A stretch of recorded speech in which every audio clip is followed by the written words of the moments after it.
Hi friends, welcome to my channel. మీరు ఎప్పుడైనా ఎండు రొయ్యల వంకాయల కర్రీ తిన్నారా? తినని వాళ్ళు ఉంటే మాత్రం ఖచ్చితంగా వంకాయ రొయ్యల కర్రీ ఒక్కసారి ఇలా చేసుకొని చూడండి, చాలా కమ్మగా ఉంటుంది. ఇంకా లేట్ చేయకుండా ప్రాసెస్లోకి వెళ్ళి చూద్దాం పదండి. నేను ఇక్కడ అరకిలో వంకాయలను తీసుకొని శుభ్రంగా వాష్ చేసుకొని సాల్ట్ వాటర్లో కట్ చేసి పెట్టుకున్నాను. ఇంకా పచ్చిమిర్చి ఆనియన్స్ కూడా కట్ చేసి పెట్టుకున్నాను. అలాగే ఎండు రొయ్యల్ని కూడా నీట్గా సాల్ట్ వాటర్లో శుభ్రంగా కడిగేసుకొని పక్కకు పెట్టుకున్నాను.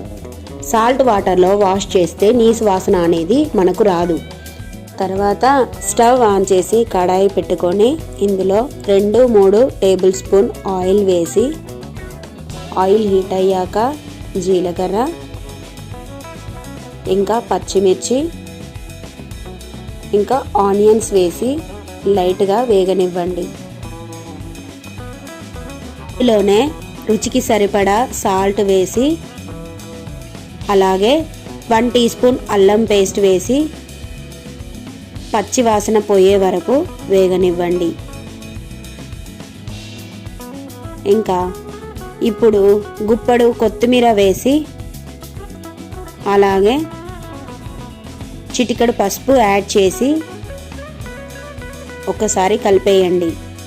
ఇంకా ఇప్పుడు వాష్ చేసుకొని పక్కకు పెట్టుకున్న ఎండు రొయ్యల్ని ఇందులో వేసి బాగా కలిపేసి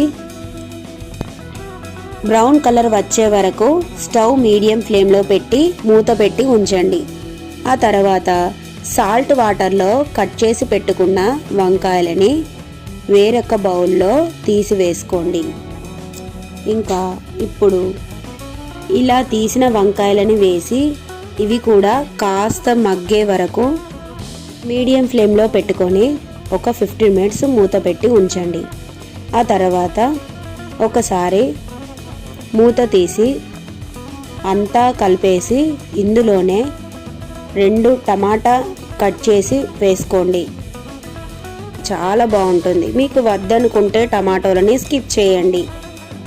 ఆ తర్వాత ఇది కూడా కాస్త మగ్గే వరకు మూత పెట్టి ఉంచండి. చూడండి, ఒకసారి ఇలా మొత్తం కలిపేసి 2 టేబుల్ స్పూన్ వరకు కారం యాడ్ చేసి మొత్తం కలిపేయండి. ఇంకా లాస్ట్గా ఫైనల్గా కొత్తిమీరతో గార్నిష్ చేయండి. ఇంకా వేడి వేడి అన్నంలో ఈ ఎండు రొయ్యల వంకాయ కర్రీ వేసుకొని తింటే చాలా బాగుంటుంది. ఈ వీడియో మీకు నచ్చిందనే అనుకుంటున్నాను. మళ్ళీ మరొక వీడియోతో మీ ముందుకు వస్తాను. అయ్యయ్యో, మళ్ళీ నేనే గుర్తు చేయనా? సరే, నేనే చెప్తానులేండి. ఈ నా వంటకం మీకు నచ్చినట్లయితే మన ఛానల్ని సబ్స్క్రైబ్ చేసుకోండి. అలాగే లైక్ అండ్ షేర్ చేయండి మీ ఫ్రెండ్స్ అండ్ ఫ్యామిలీ మెంబర్స్కి. Thank you friends, bye.